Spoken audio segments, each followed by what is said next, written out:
E Gideão, olha o Gideão, que Gideão, seu filho, estava malhando o trigo no lagar para o salvar dos midianitas. Primeiro, Deus foi chamar quem estava na lida, quem estava na batalha, quem estava ali suando ali, trabalhando.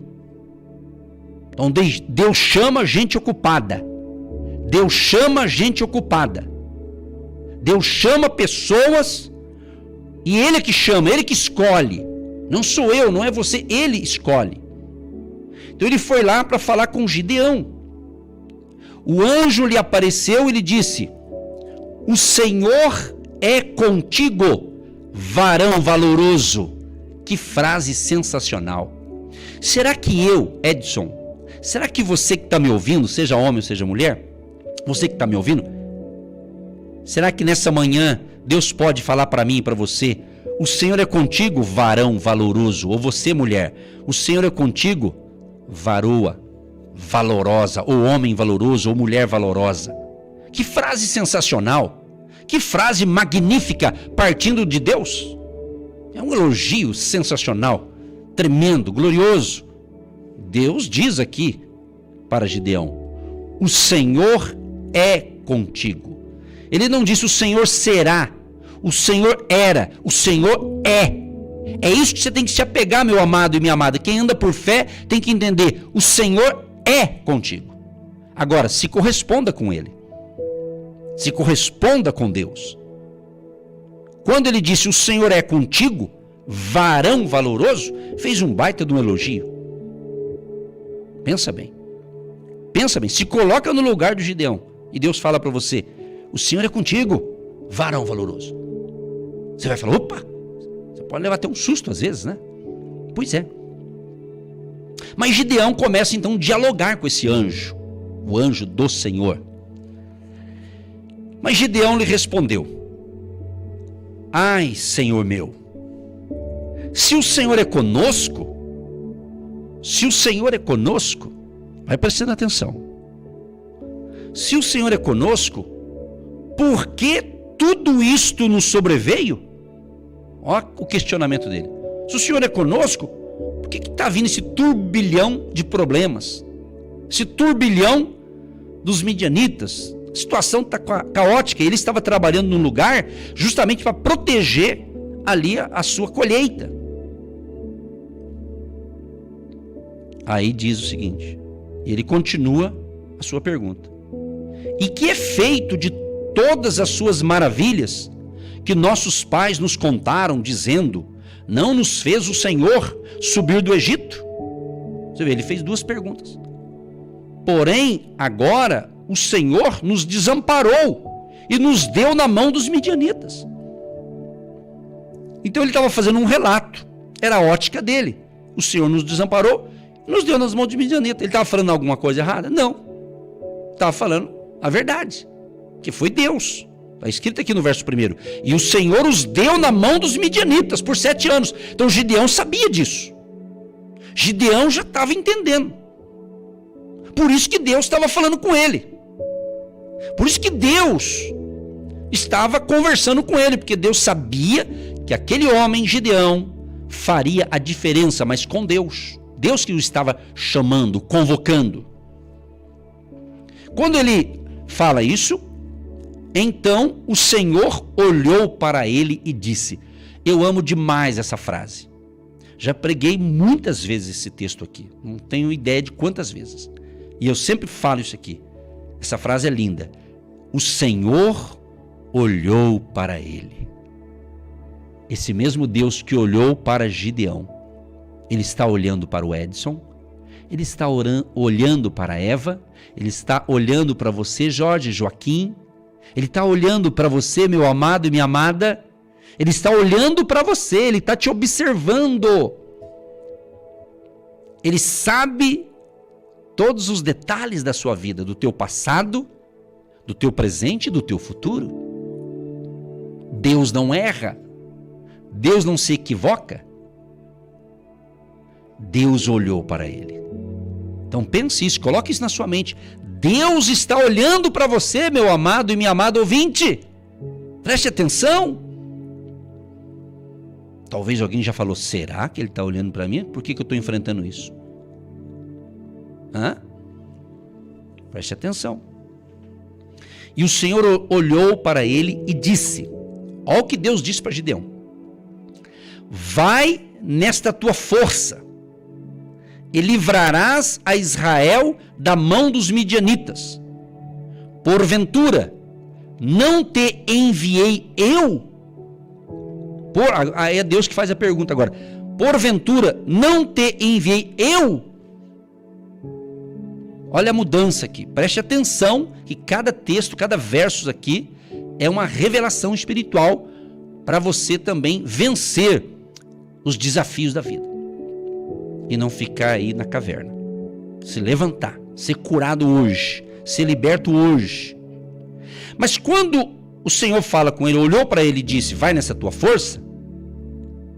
Quer dizer, Deus sabia a força que ele tinha, porque quando Deus falou, vai na tua força, claro que Deus é que ia capacitá-lo para aquela missão. Deus daria a força necessária, a estratégia necessária para Gideão. Quando ele ouve aquilo, Gideão responde, olha o diálogo. E ele lhe disse, o Gideão fala agora, ai, Senhor meu, com que livrarei a Israel? Outra pergunta. Pergunta para cá e pergunta para lá. Não é assim a vida da gente? Você fica fazendo pergunta, por que eu tô assim? Por que tô assado? Por que aconteceu isso? Por que aconteceu aquilo? E fica nessa ladainha aí, né? Tudo tem um motivo. Nem sempre a gente descobre na hora. Mas uma hora fica sabendo. É ou não é? Ele diz assim. E ele disse, ai, Senhor meu, com que livrarei a Israel? Eis que a minha família é a mais pobre em Manassés. E eu, o menor da casa de meu pai. Você vê que quando a gente quer dar desculpa, a gente se faz bem de pequenininho, né? É ou não é? Quando a gente quer se desculpar com alguma coisa, né? Nós somos especialistas a dar desculpa. Nós somos. Quando eu falo nós, você é assim, eu sou assim. Meu amigo, ou minha amiga, ou meu irmão, minha irmã, que está ouvindo, irmão da fé. Eu posso, você pode dar 1001 desculpas. Mas Deus sabe quem sou eu, quem é você. Deus sabe quem somos nós. E ele disse, eu? O menor da casa do meu pai, em outra linguagem, né? Parece numa linguagem popular, o pessoal diz, fulano é o patinho feio da família, né? Como se fosse isso, mais ou menos isso. Não é bem isso, só para você entender em outro nível, né? Porque às vezes tem gente que não entende o nível, você tem que diminuir o nível para ele entender. Ou dar uma parábola ali, né? Verso 16, o Senhor fala com ele, Deus tem paciência. Fala sério, é ou não é, pessoal? Como Deus tem paciência, né? Se fosse um diálogo entre duas pessoas normais, humanas, né? Talvez alguém já tinha explodido aqui, é ou não é? Mas Deus tem paciência, né? Para ouvir. Ainda bem, né? E o Senhor lhe disse, porquanto eu hei de ser contigo. Você viu como é que mudou o negócio? Eu hei de ser contigo. Tu ferirás os midianitas como se fossem um só homem. Meu Deus do céu. Esse é o nosso Deus, pessoal. Ele pega nossas lutas, ele pega nossas batalhas, ele lutará por nós. Romanos 8:31 diz, se Deus é por nós, quem será contra nós? Agora, eu vou fazer uma pergunta para vocês agora. Você está disposto a caminhar com Deus? Você está disposta? Você que decide. Você decide. Pensa nisso. Eu não vou continuar todo o capítulo, mas é claro, depois Gideão pede ali alguns sinais ali que ele, para ter certeza que aquilo ali era Deus, e Deus aí ouve os sinais e deu tudo certo. Gideão compreendeu que era ele mesmo, que não tinha como fugir, tinha que fazer o negócio, etc e tal, tinha que ser o líder ali, Deus que estava escolhendo ele. Aí nós vamos pular agora para o capítulo 7 de Juízes. Aí Gideão já estava disposto, ele já tinha entendido que aquela missão era dele, ele era o líder. E Deus ia lutar por ele. Então era Deus que ia dar força, estratégia e graça para ele. Aí foi quando então Gideão se levanta de madrugada, diz a Bíblia, no capítulo 7, e todo o povo com ele estava ali no acampamento, na fonte de Arode, diz a Bíblia. De maneira que tinha o arraial dos midianitas para o norte, pelo outeiro de Moré e no vale. Aí disse Deus a Gideão, olha Deus continuando o diálogo aqui. Disse Deus a Gideão: muito é o povo que está contigo, para eu dar os midianitas em sua mão, a fim de que Israel se não glorie contra mim, dizendo: a minha mão me livrou. Essa frase é peculiar, talvez para muitos de nós, né?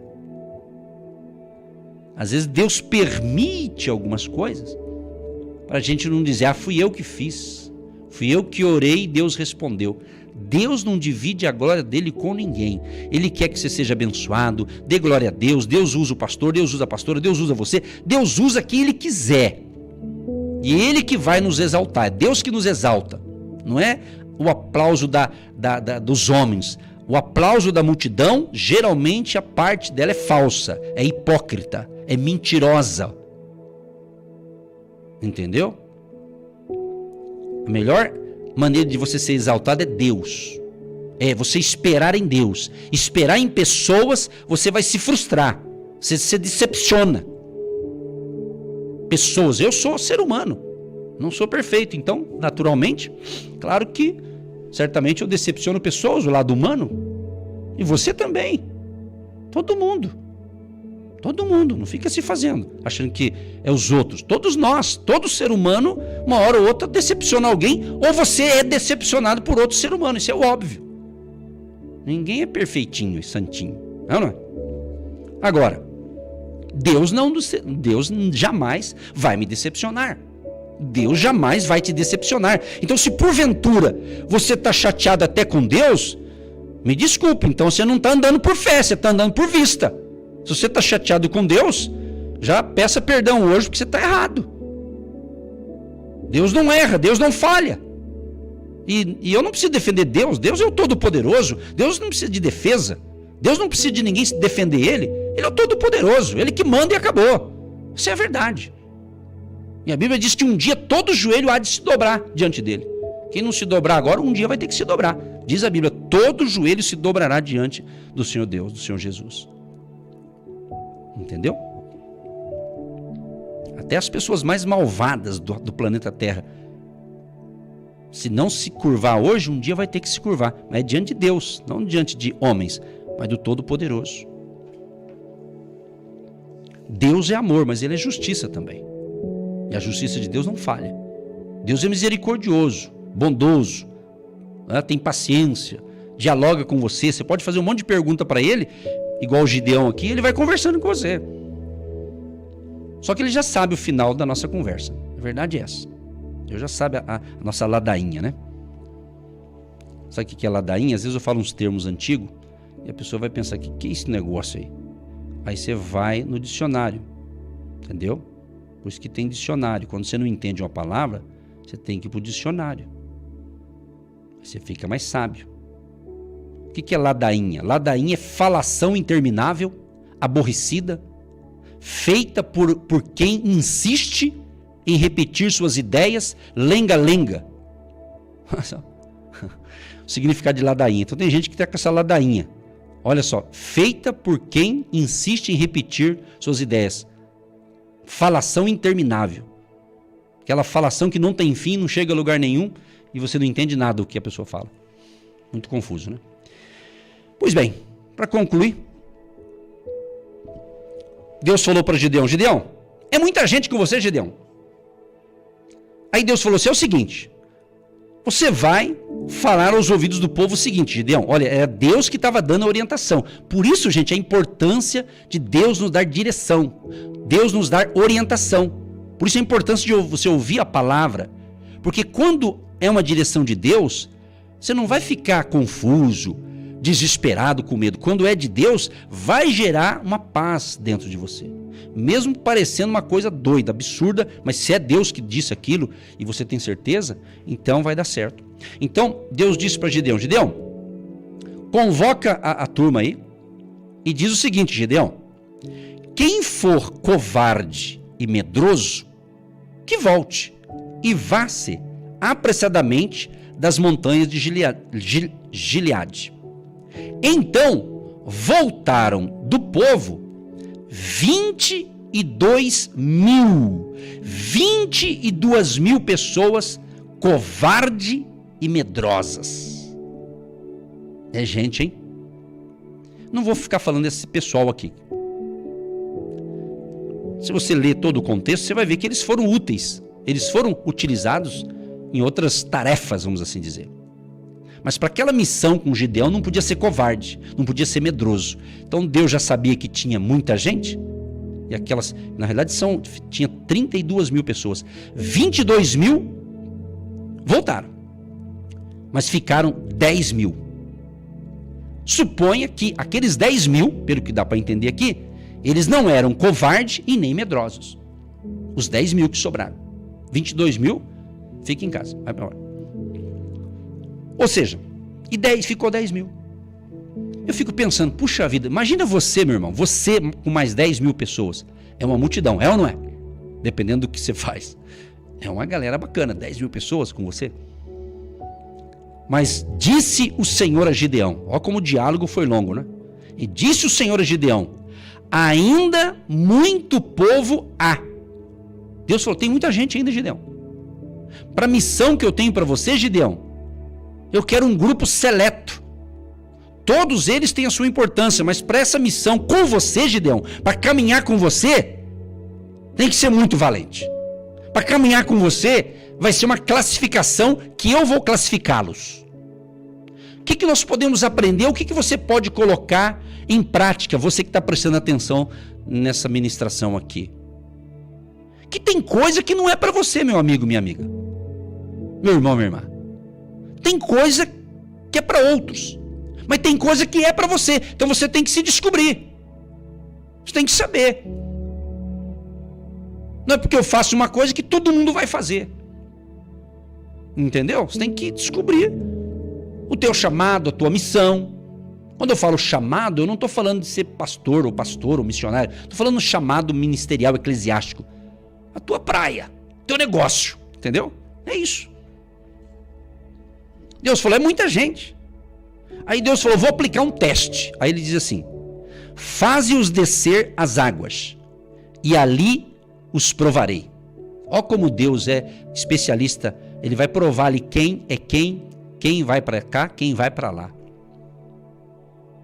E será que aquele de que eu te disser, este irá contigo, este contigo irá.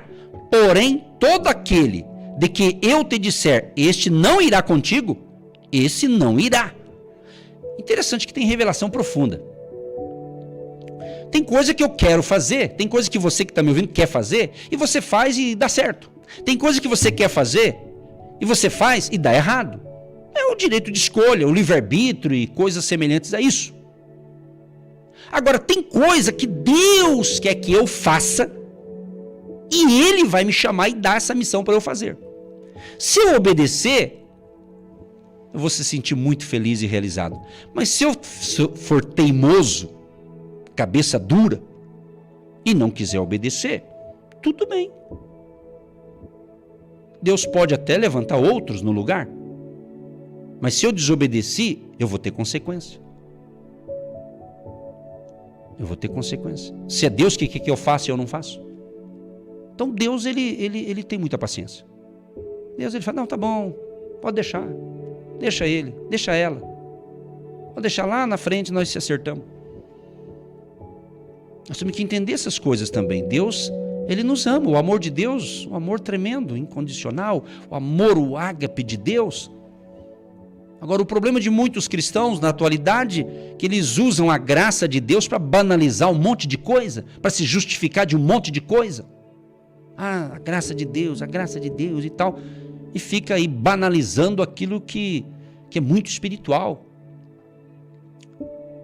Tudo tem consequência. Se a pessoa sabe que fazer certas coisas Deus abomina e é errado e ela faz, Deus pode perdoar, Deus perdoa, Deus restaura, mas vai ter consequência, meu amigo. Entendeu? Por isso que muita gente tem uma vida atrapalhada, uma vida que não deslancha em nada. Por quê? Vive com a vida enrolada, em todos os aspectos. Né? Irmão, vou dizer uma coisa para vocês, irmãos. O pastor não está aqui para ficar contando historinha da carochinha. Eu tenho compromisso com Deus. Deus me levantou para pregar a palavra dele. Se Deus tem me dado graça para manter aqui esse projeto aqui também pela Marumbi, é porque Ele que tem sustentado. Através, é claro, de pessoas generosas como você, que é um agente de Deus. Mas se não fosse Deus tocar em você, nem você ajudaria. Essa é a verdade. Se Deus não tocar, tem gente que não se toca, só Deus tocando na pessoa. Entendeu? É mais ou menos isso. Ou é isso. Já viu aquilo? Você falar para alguém, fulano não se toca. O que não se toca? Não está nem aí. Está voado, está no mundo da lua, sei lá onde. Contando as estrelas até hoje. Pois bem, para encerrar, hoje está longa a mensagem, nem sei se está tendo audiência, acho que está, né? Deve estar. Bom, prosseguindo aqui, vamos prosseguir. Hoje é hoje, hein? Então, a Bíblia diz o seguinte: e fez descer o povo às águas. Então o Senhor disse a Gideão: qualquer que lamber as águas com a sua língua, como as lambe o cão, o cachorro, né? Esse porás à parte. Como também a todo aquele que se abaixar de joelhos a beber. E foi o número dos que lamberam, levando a mão à boca, 300 homens. E todo o resto do povo se abaixou de joelhos a beber as águas. Ou seja, de 10 mil, 9.700 se ajoelharam. Vamos, não sei se é a palavra certa, parafrasear isso aqui, né? Imagina o irmão, se ajoelhou, vamos ajoelhar, vamos pôr a boca na água. E ficou com aquela demora. Mas 300 foi o número dos que lamberam, levando a mão à boca.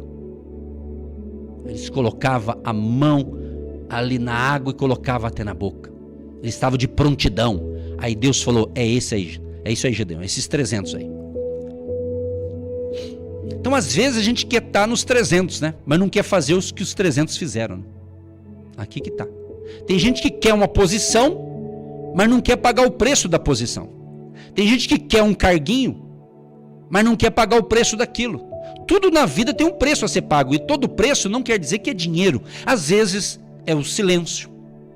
Às vezes, quando você está numa posição de liderança, você tem que ter cuidado no que você fala. Às vezes, se você está assessorando alguém numa área de liderança, você tem que ser prudente nas suas palavras.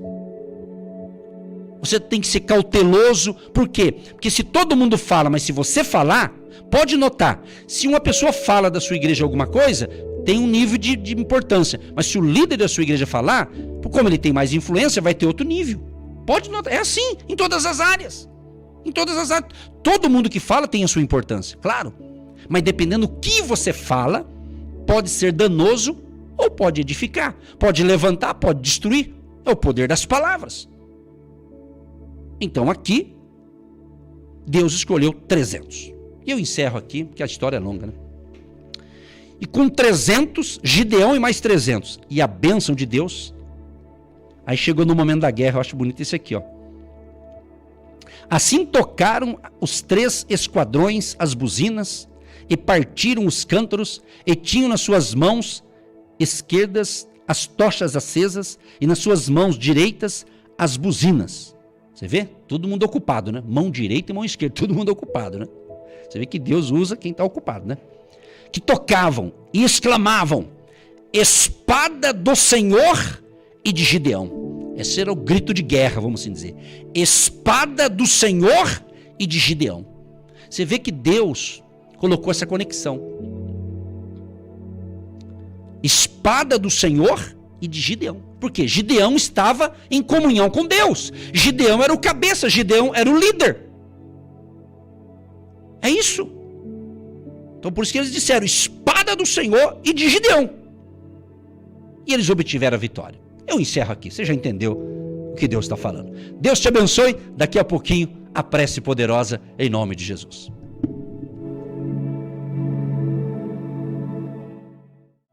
Em nome de Jesus, Pai, nós te agradecemos por estar iniciando pelo rádio a jornada da fé, a jornada da vitória, em nome de Jesus. E mediante a palavra que nós ministramos aqui, essa palavra gerou fé para mim e para milhares de pessoas que receberam, não só no intelecto, mas no espírito, receberam a palavra de revelação nesta manhã. Pai, libera uma unção de milagres criativos, o milagre de Deus, o agir de Deus sobre cada ouvinte, sobre cada pessoa. E te apresento neste momento, Pai, todos os pedidos que chegaram, que estão chegando ou que vão chegar ainda hoje, coloco no altar da oração, unidos com milhares de ouvintes, com milhares de intercessores, unimos a nossa fé aqui com os milhares que oram conosco e que estão na campanha da oração, que estão no propósito dos 40 dias e que estão semeando a semente profética. Abençoa os teus filhos e filhas e todos tenham um dia de excelência, uma semana de paz, saúde e prosperidade, tanto espiritual, física, emocional e também financeira. Abençoa os agentes de Deus, abençoa os trabalhadores, empreendedores, empresários e abençoa a nossa nação, Pai, e faz um milagre em nosso Brasil, Senhor. Opera um milagraço, Senhor, neste dia em nossa nação e nos socorre e nos ajude em nome de Jesus. Pai, abençoa esta água que eu separei, milhares separaram e eles creem na fé que após a oração esta água se torna um remédio espiritual, que assim seja, e a bênção da paz, da saúde, da alegria, da vitória seja sobre todos que nos ouvem neste momento. Deus abençoa a cidade de Curitiba, Campo Largo, São José dos Pinhais, Guaratuba e todo o nosso querido Brasil, onde estamos chegando com esta palavra de fé e com a prece, seja pelo rádio, pela internet ou pelo nosso canal no YouTube, chega as bênçãos do Eterno, em nome de Jesus, assim nós pedimos, assim nós já te agradecemos pela vitória em Cristo Jesus. Amém. Agindo Deus, quem impedirá? Quem impedirá? Você que se identifica com o nosso ministério Agindo Deus, quem impedirá? E tem interesse em investir uma oferta missionária em nossa programação? Torne-se um agente de Deus e faça parte dessas pessoas de fé que semeiam com fé e vão colher o que semeiam. Anote: Banco do Brasil, agência 1243-2, conta corrente 68630-1. Que Deus prospere a sua vida. Você que se identifica com o nosso ministério Agindo Deus, quem impedirá? E tem interesse em investir uma oferta missionária em nossa programação? Torne-se um agente de fé e faça parte dessas pessoas de fé que semeiam com fé e vão colher o que semeiam. Anote chave Pix e-mail: eu sou um agente de Deus, @gmail.com. Milhares de pessoas têm sido abençoadas através do programa Agindo Deus, quem impedirá? E hoje é o dia do seu milagre.